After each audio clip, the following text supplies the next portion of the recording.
عالم مليء بالأسرار والغموض، البعض يؤمن به والبعض الآخر يعتبره مجرد خرافة. أخطر الممارسات التي عرفتها البشرية منذ بدء التاريخ وحتى اليوم، كتابات وطلاسم غير مفهومة، بخور وشموع وأعضاء حيوانية ودماء يجمعها شيء واحد، وهو السحر والشعوذة. والغاية منه أذية وضرر كبير يؤدي إلى الموت. تنفيذها يتم بطريقة واحدة، وهي اتباع تعاليم شيطانية. وفي هذا الفيديو سنتطرق إلى السحر والشعوذة وخفاياه المظلمة، أنواعه وتاريخه وأساليبه. وكالعادة لأول مرة يدخل القناة أو لا يشاهد الفيديو، فأنا كنقدم مواضيع مختلفة وقصص واقعية. ما تنساش اشتراك وتفعيل الجرس باش يوصلك أي جديد، وما تزابيوش.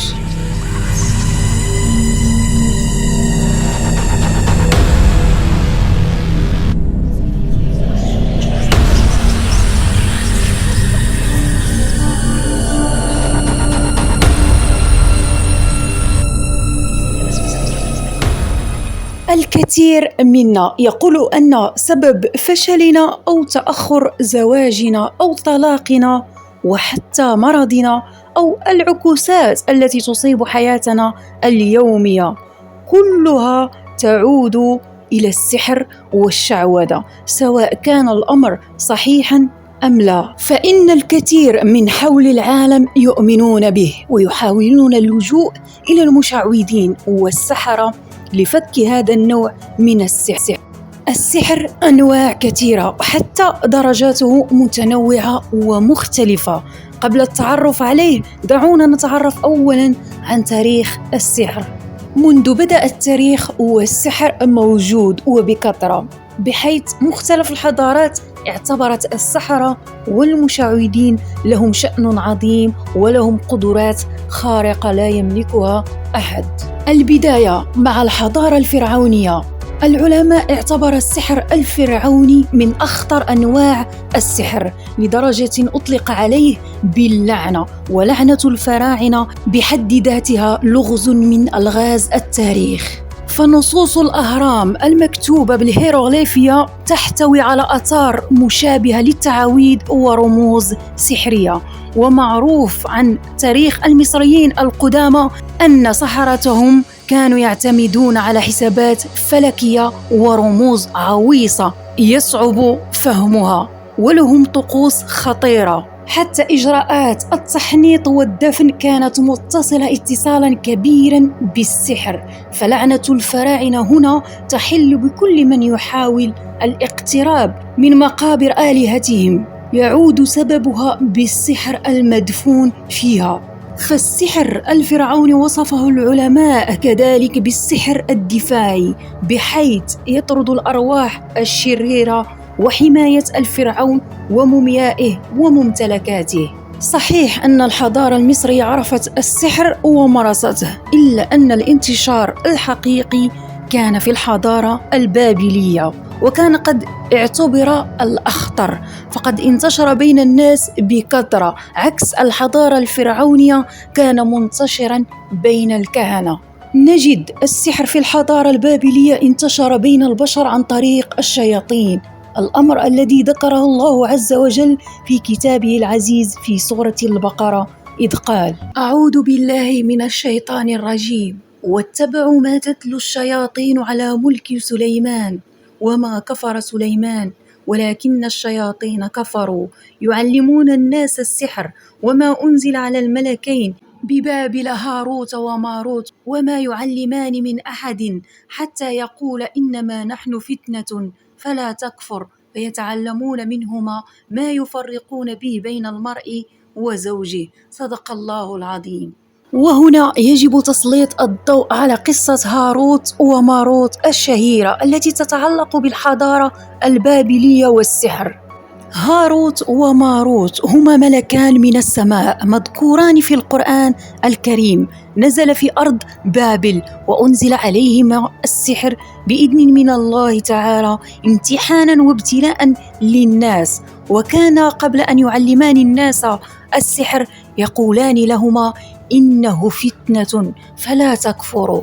ففي الحضارة البابلية يعتبر الساحر الأبرز هو النمرود، الذي يرتبط اسمه ببرج بابل الأسطوري، بحيث كان يمارس السحر ويسخر الجن والشياطين لخدمته، وهو أول من تعلم السحر على يد إبليس شخصيا، وأول من ادعى الألوهية، وهو أول جبار ومتكبر في الأرض. إلا أنه في النهاية لقي حادثا مأساويا أدى به إلى الموت بسبب بعوضة دخلت رأسه واستقرت فيه لعدة أيام. وهنا نطرح سؤالا: ما الفرق بين السحر والشعوذة؟ يمكن الفرق بينهما، حيث أن الشعوذة هي بحد ذاتها نوع من أنواع السحر أو فرع منه، تختص بإظهار الأمور على غير حقيقتها عن طريق قراءة طلاسم وتسخير الجن والشياطين. أما السحر فيهدف إلى إيذاء الأجساد والأبدان وإلحاق الأسقام بالمسحور، مما قد يؤدي بالمسحور إلى الموت أو التفرقة بين الزوجين أو الجنون. إذن هذه كانت نظرية سريعة عن تاريخ السحر بين الحضارة الفرعونية والبابلية. وعلى الرغم من التقدم على مر العصور، ما زال السحر يستهوي الكثير، فمنهم من يحاول امتهانه جعله مهنة خاصة له، ومنهم من يلجأ إلى المتخصصين فيه للحصول على خدمة ما. هنا سنتطرق إلى أنواع السحر وأساليبه. حسب ممارسين السحر هناك 3 أنواع. أولها السحر الأبيض الذي يستعمل في الأعمال الخير، والثاني السحر الأحمر وهو مختص في حل المشكلات، ويصنفه البعض بأنه السحر الأوسط الذي يستعمل في أعمال الخير والشر. والسحر الأخير وهو السحر الأسود وهو الأخطر السفلي المختص في الأعمال الشريرة. كل هذا والبعض ينفون بوجود هذه التسمية، فمن وجهة نظرهم أن السحر لا أبيض ولا أحمر، بل كله أسود سفلي. من خلال هذه الأنواع ينقسم السحر إلى عدة أقسام، نذكر الأخطر منها. أولاً السحر الهوائي، يكون السحر معرض لتيار الهواء، كلما مرت الرياح قوية زاد تأثير السحر. يليه السحر المائي، وهذا كذلك خطير، يرمى السحر إما حيوان أو بعض الطلاسم أو قنينات ترمى في البحار والأبار والمجاري المائية. وكذلك السحر الناري، يوضع السحر في النار ويحرق، كلما اشتعلت النيران أكثر زاد السحر خطورة. السحر الترابي، هذا النوع كذلك خطير، تدفن الملابس أو الصور مكتوبة ببعض الطلاسم في المقابر المنسية أو البيوت المهجورة أو الطرق البعيدة. أما السحر الأكثر خطورة وهو السحر المأكول، هذا النوع خطير جدا، يكون من أقرب الناس لك، سواء كان عن طريق الأكل أو زجاج مطحون أو بعض الحيوانات يابسة ومطحونة. هذا السحر في حد ذاته فيه نوعين، إما تؤكل عن طريق الجن أو عن طريق الإنس، فالبعض منا يرى أنه يأكل ويستيقظ وهو شبعان، أو البعض يرى أنه يأكل الشعر أو أشياء مقززة. أنا شخصيا كنت أرى أنني آكل هذه الأشياء ومنها الشعر، فالحمد لله عالجت نفسي بالقرآن الكريم. ممارسون السحر يتبعون طرقهم الخاصة لكل من يلجأ إليهم، بحيث تجدهم ينطقون بكلمات غير مفهومة وحركات غريبة، وذلك لاستحضار القوة الشريرة لتساعدهم على إتمام السحر. هذا وبجانب استخدام البخور والشموع والمواد الملموسة مثل الشعر البشري أو الحيواني والأعضاء الحيوانية كاللسان والعيون والأسنان والمخ وغيرها، وكذلك الدمى والدبابيس والصور والأخطر استعمال الدماء. فعلا كل هذه الأشياء خطيرة جدا. السحر له قواعد وأسس، والدليل موجود في بعض الكتب حيث نصت قوانينه وكيفية ممارسته.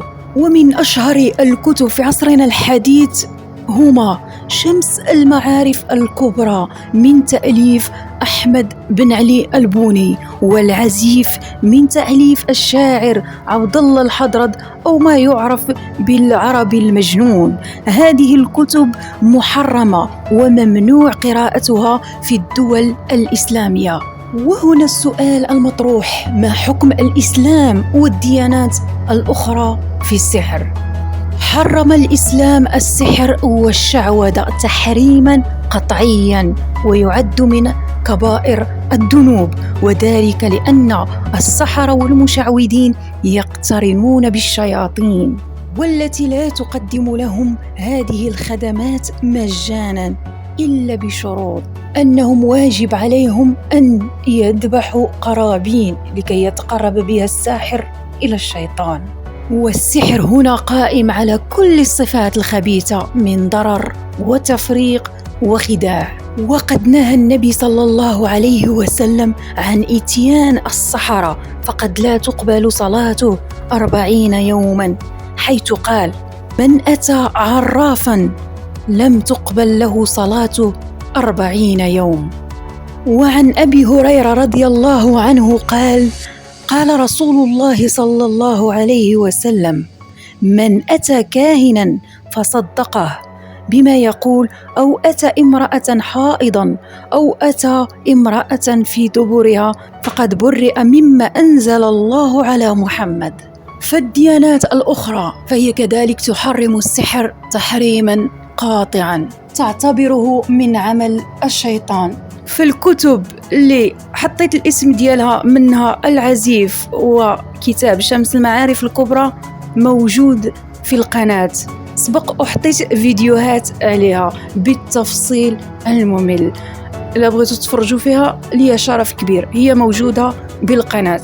وفي الختام، السحر من الممارسات القديمة التي تهدف إلى إلحاق الضرر بمن حولنا، هذا وبسبب قلة الإيمان بالله تعالى وضعف النفوس. بعض البشر يسارعون إلى أبواب السحرة وناسيين أو متجاهلين أن باب الله لا يغلق. وقبل ما غادي نودعكم غادي نشارك معكم واحد القصة ديال واحد الصديقة اللي مسكينة سحروا ليها بالأظافر. شوف الجرأة ديال الإنسان أو الخبث ديال البشر، غادي يحيدوا الضفار ديال اليدين أو ديال الرجلين وغادي يوكلوهم لهاد البنت هادي، وهي مسكينة كي كلاتهم بدات كطيح شوية بشوية، والعقل ديالها ترفع، ما بقاتش كتعقل، وبدات كتضعاف، الجسم ديالها ضعفت بزاف، تشوفيها ما تعرفيهاش. هذاك السحر هو مأكول، السحر المأكول خلاها أولا تصاب بضعف الجسم، يعني التوكال طيحها بزاف، وتاني حاجة بحال اللي حماقت، بحال اللي تسطات وما بقاتش كتعقل. الله ياخذ الحق. هي قصة طويلة، أنا عاودتها غير بالمختصر باش الإنسان يرد باله. حاولوا تردوا بالكم وتعرفوا عند من كتاكلوا وتعرفوا مع من كتجلسوا، راه كيكونوا أقرب الناس هما اللي كيأذيوك. شحال من قصص عشناهم، شحال من قصص سمعناهم، منهم غادي ناخذوا العبرة ومنهم غادي نتعلموا. أنا عاودت لكم هذه القصة بالمختصر كيفاش يقدر يأذيك خوك المسلم غير بشي حوايج بساط اللي هي الأظافر، راه ما تطيحش في البال نهائيا، ومنين من عند أقرب الناس ليها اللي هي صاحبتها وما كتفارقش معها. وصلنا لنهاية الفيديو وما سخيتش بكم، وكيف العادة تعاليقكم تهمني.